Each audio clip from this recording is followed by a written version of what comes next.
अस्सलाम वालेकुम friends, welcome back to KT creation. आज फिर आपकी बहन एक बहुत ही इंटरेस्टिंग सी वीडियोस के साथ आप लोगों के साथ हाजिर है। आई विश कि मेरी वीडियो आपको ज़रूर पसंद आएगी और आप लोगों को बहुत कुछ सीखने को मिलेगा। यहाँ पर हम लोगों ने ले लिया है जी चिप्स बुकरम का पीस, और यहाँ पर 4 इंच और प्लस 6 इंचज़ की हम लोगों ने मेजरमेंट लेनी है और कटिंग करनी है। नेक का जो साइज़ है ना वो सबका अपना अपना होता है, कोई किस साइज़ में पहनता है और कोई किस साइज़ में। तो यहाँ पर हमने जो निशान लगाए थे उसी के निशान के अकॉर्डिंग हम लोगों ने चिप्स बुकरम का पीस कट कर लिया, और मैंने थोड़ा सा ब्रॉड नेक रखा है क्योंकि ये अबाई का है। फिर एक एक्स्ट्रा फैब्रिक ले लिया और उस पर इस नेक को पेस्ट कर दिया है हमने। कटिंग नहीं बताऊंगी आज की वीडियो में, जस्ट स्टिचिंग बताऊंगी, ताकि अगर आप लोग देख रहे हैं और आपको अगर स्लीव्स वगैरह के लिए कोई डिज़ाइन चाहिए, पसंद आ रहा है और आप लोग को समझ नहीं आ रहा कि इसको बनाए कैसे, तो आप लोग फटाफट से बना लें। अच्छा, यहाँ पर ना हम लोगों ने इस एक्स्ट्रा फैब्रिक पर इसको पेस्ट कर दिया है, और उसके बाद जो भी पीस था ना कपड़े का, उसमें सिलाई का मार्जिन रखकर सारे कपड़े को कट कर लिया है। और फिर हम लोग आ जाते हैं अपनी मशीन की तरफ। उस मशीन पर उसको रख कर और हम लोगों ने कर लिया है जी सिलाइयाँ शिलाइयाँ। यहाँ पर जितना भी हम लोगों ने इसका साइड पीस रखा था ना, उसको सिलाई कर लिया है। और सिलाई करने के बाद हमने इसकी क्रीज़ का निशान लाजमी लगाना है। मैंने ना प्रेस की मदद से इसकी क्रीज़ का निशान लगा लिया था, तो अब मुझे मुश्किल नहीं होगी, मैं इसको डायरेक्ट रख कर और सिलाई करती जाऊँगी। अच्छा, यहाँ पर ना हमने ले लिया है जी अबाई का फ्रंट पीस, और उसमें भी मैंने क्रीज़ का निशान लगाया था। तो अब मुझे पता है कि मुझे सिलाई का मार्जिन कहाँ रखना है। सबसे मेन जो हम नेक सिलाई करते हैं ना, उसमें यही होता है कि हमने मार्जिन कहाँ रखना है। मतलब कि हमारी क्रीज से अगर इधर हो गया तो भी गलत है और उधर हो गया तो भी गलत है। इसलिए हमारा जहाँ बिल्कुल परफेक्ट बैठेगा नेक साइज़, हम वहाँ पर दरमियान में सिलाई लगाने के बाद फिर सिलाइयाँ करेंगे कुछ इस तरीके से। अच्छा, अब ना हम लोग इसको सिलाई तो कर लेते हैं अक्सर से, मगर हमारे कोने सेट नहीं होते। कोने सेट करने के लिए ना अंदर अंदर थोड़े से कट लगाना लाजमी होते हैं, जिससे हमारे कोनों की जो एक गिरानुमा आ जाती है या एक हल्की सी लाइन बन जाती है उसके अंदर, वो ख़त्म हो जाती है। अच्छा, यहाँ पर ना हमने साइड साइड से फैब्रिक तो कट कर लिया है, लेकिन अंदर अंदर भी ना हल्के हल्के से कट्स लगाने हैं, ताकि जब हम इसको पलटें तो इसके जो निशान है ना वो ना पड़े, और जो क्रीज़ है ना वो ना पड़े, वो ख़त्म हो जाए। देखिए, यहाँ हल्के हल्के हम लोगों ने सारे कट लगा लेने, और उसके बाद इसको पलट कर इस पर सिलाई कर लेनी है। जहाँ जहाँ हम लोगों को लग रहा है कि भाई इसमें थोड़ा सा झोल आ रहा है या कपड़ा साथ में आ रहा है, तो हमने क्या करना है कि उसको हाथ की मदद से सेट कर लेना है।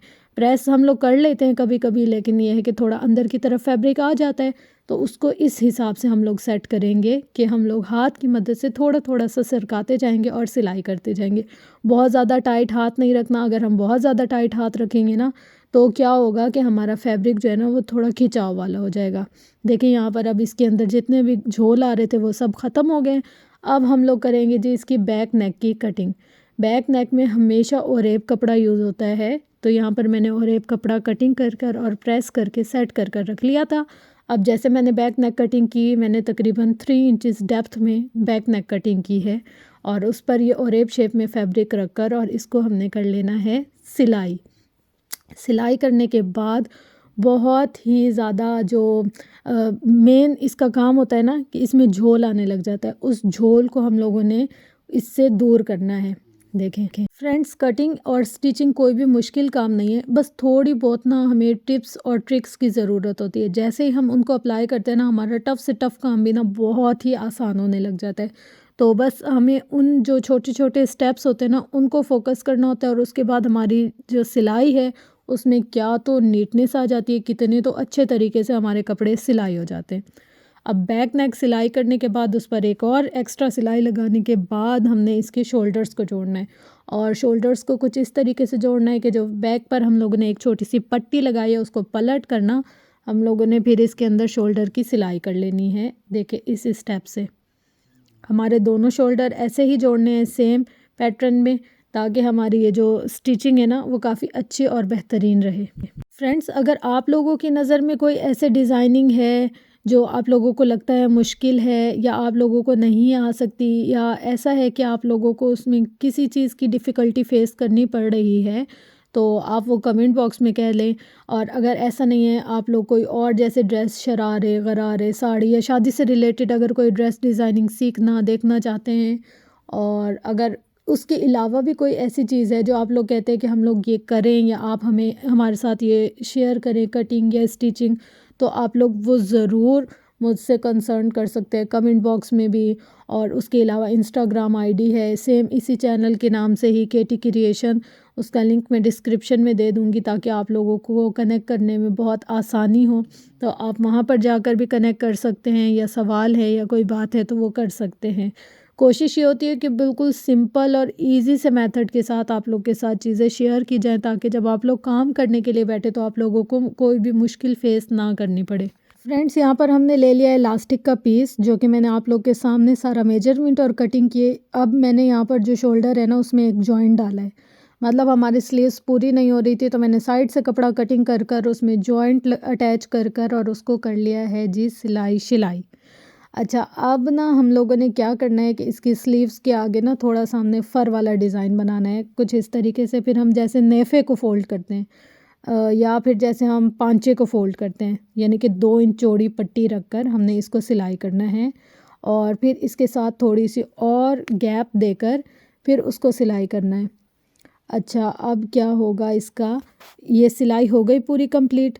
हम अब इसमें ना इलास्टिक रखेंगे, रख कर फिर हम इसकी मेजरमेंट देखेंगे कुछ इस तरीके से। देखें, अब हमने कर लेना है इसको सिलाई।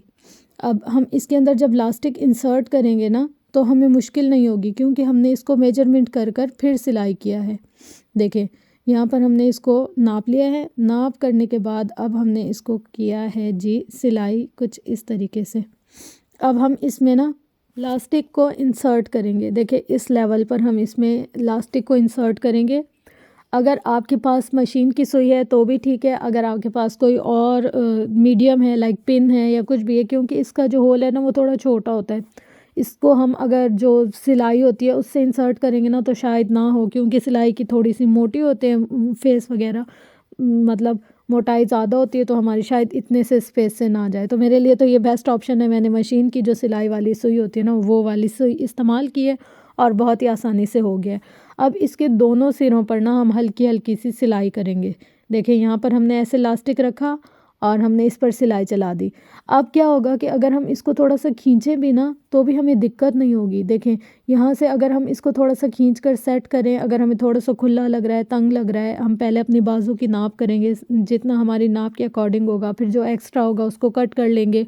हमने पहले भी नाप किया था, फिर सिलाई करने के बाद भी हमने नाप किया, मुझे थोड़ा सा खुला लगा तो मैंने थोड़ा एक्स्ट्रा इलास्टिक को कट कर लिया। अब हम इसके जी शोल्डर जोड़ेंगे। शोल्डर ऐसा होता है कि हम पहले जो नॉर्मल शर्ट सिलाई करते हैं ना, तो पूरी शर्ट हम लोग सिलाई कर लेते हैं, एंड में शोल्डर जोड़ते हैं। लेकिन इसके मैंने थोड़े से जो एग्जैक्ट साइज़ था ना बड़े रखे हैं उससे। तो इसके अंदर एक प्लेट अटैच करूँगी, वहाँ जहाँ से हमारे कंधे की सिलाई है ना वहाँ एक बड़ी सी प्लेट रखूँगी, क्योंकि अबाए के जो स्लीव्स होते हैं ना वो हमेशा खुले होने चाहिए, ताकि पता चले कि अबाया और फ्रॉक में कुछ डिफरेंट है। इसको हम एज़ अ फ़्रॉक भी ले सकते हैं और एज़ अ अबाया भी ले सकते हैं। थोड़ा खुला और सही नॉर्मल रेंज का बनाया है इस तरीके से कि हम अगर बाहर भी पहन कर जाएँ तो कोई दिक्कत महसूस ना हो। अब देखें, हम लोगों ने यहाँ पर सिलाई की थी ना तो हमें मुश्किल नहीं हुई। अगर हमने यहाँ पर सिलाई ना की होती तो थोड़ा सा भी खिंचाव आने के बाद हमारा इलास्टिक छूट जाता और हमारी सिलाई अच्छी ना होती। तो बस अब यहाँ पर नॉर्मल जैसे फ़िटिंग की सिलाई करते हैं वैसे वाली नॉर्मल हम इसमें फ़िटिंग की सिलाई करेंगे। अगर आपने थोड़ा ज़्यादा खुला रखना है, तंग रखना है, उसके हिसाब से आप अपनी सिलाई को चला सकते हैं। मुझे यहाँ पर थोड़ा खुला ही साइज़ रखना था, इसलिए मैंने जितना इसका मार्जिन लेना था मैंने उसी के हिसाब से ही इसको पूरा सा सिलाई कर लिया है। इस टाइप के जो अबाए होते हैं ना, इनको हम एज़ अ फ़्रॉक भी यूज़ कर सकते हैं, इनको हम एज़ अ अबाया भी यूज़ कर सकते हैं।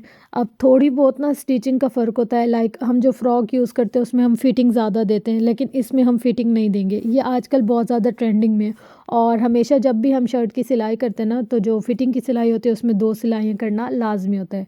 अब आ जाते हैं जी इसके घेरे या दामन की बारी। यहाँ पर मैंने बिल्कुल छोटी वाली सिलाई लगाई है, क्योंकि मुझे इसमें लेस वगैरह कुछ भी अटैच नहीं करनी थी, बिल्कुल सिंपल सिलाई करना था ना, तो इसलिए मैंने इसके अंदर छोटी वाली नाप की है। जैसे छोटे वाले फोल्डिंग कर कर और सिलाई करते हैं, सेम वही वाला मेथड इसमें यूज़ किया है। चलें फ्रेंड्स, अब यहाँ पर तो हो गया हमारे पूरे दामन की सिलाई फटाफट से, और अब हम आ जाते हैं इसकी फ़िटिंग पर। और फिटिंग में हम चाहें तो इलास्टिक अटैच कर सकते हैं, मगर ज़्यादा अच्छा नहीं लगता। ज़्यादा अच्छा लगता है इसकी डोरियाँ। तो अब हम इसमें डोरियाँ बनाने के लिए जो स्टेप करेंगे ना वो ये है कि मैंने पहले ही जो हमारी फिटिंग का साइज़ था ना उसके ऊपर इस्त्री रख कर क्रीज़ बना ली थी। अब मुझे पता है मेरी जहाँ क्रीज़ है, लाइक मैंने जो क्रीज़ बनाई है ना वो 15 इंचेस पर बनाई है। अगर आपको और नीचे लेकर जाना है तो 16, लेकिन 13, 14, 15 इतना मैक्सिमम होती है। इससे ज़्यादा अगर हम जाएंगे नीचे चला जाएगा या काफ़ी ऊपर चला जाएगा। नॉर्मल जो सिलाई होती है ना वो इतने इंचेस होती है। तो अब हम लोग आ जाते हैं जी, एक्स्ट्रा पट्टी ले ली है मैंने थोड़ी सी, तकरीबन 2 इंचेस में, और उसको रख कर और हम लोग अब इसको कर रहे हैं सिलाई।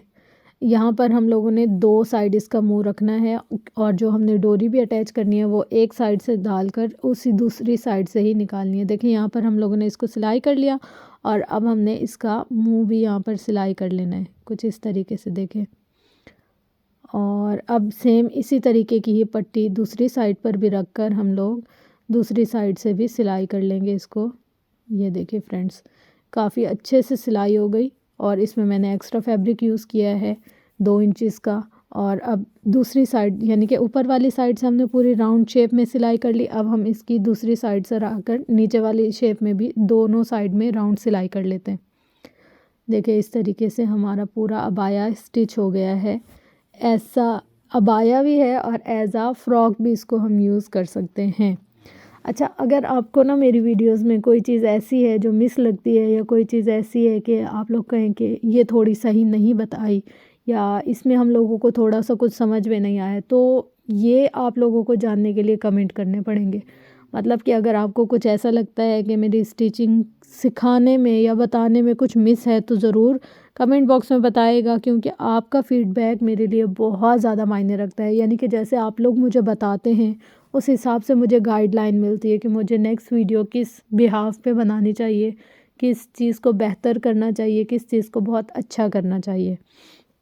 यहाँ पर हम लोगों ने डोरी बना ली है, और डोरी को भी सेम मैं मशीन की सुई के साथ इसके अंदर इंसर्ट करूँगी।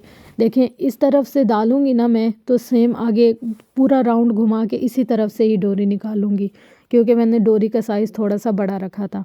अच्छा, अब हम आ जाएंगे इसके सामने वाले लगाने के लिए ना, थोड़े जो फूल बनाते हैं वो बनाने के लिए।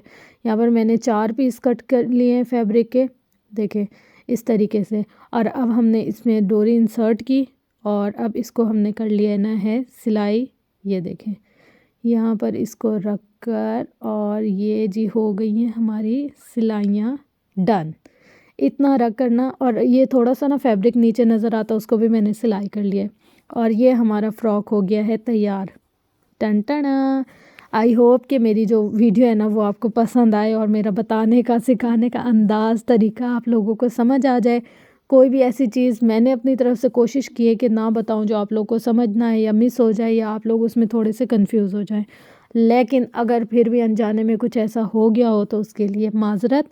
और अगर ऐसा हो गया है ना मुझसे, तो कमेंट बॉक्स में तो आप लोगों को अपना फ़ीडबैक देना पड़ेगा, तो ही मुझे पता चलेगा। ऐसे कैसे मुझे पता चलेगा। कोशिश करूँगी कि नेक्स्ट वीडियो इससे भी अच्छी और बेहतर बनाऊँ, और आप लोगों के साथ कुछ नया और इंटरेस्टिंग से शेयर करूं। ये फ़्रॉक या अबाया आपको कैसा लगा, ये भी आप लोग का फ़ीडबैक जानना बहुत ज़रूरी होगा मेरे लिए, तो अपना फ़ीडबैक ज़रूर दीजिएगा।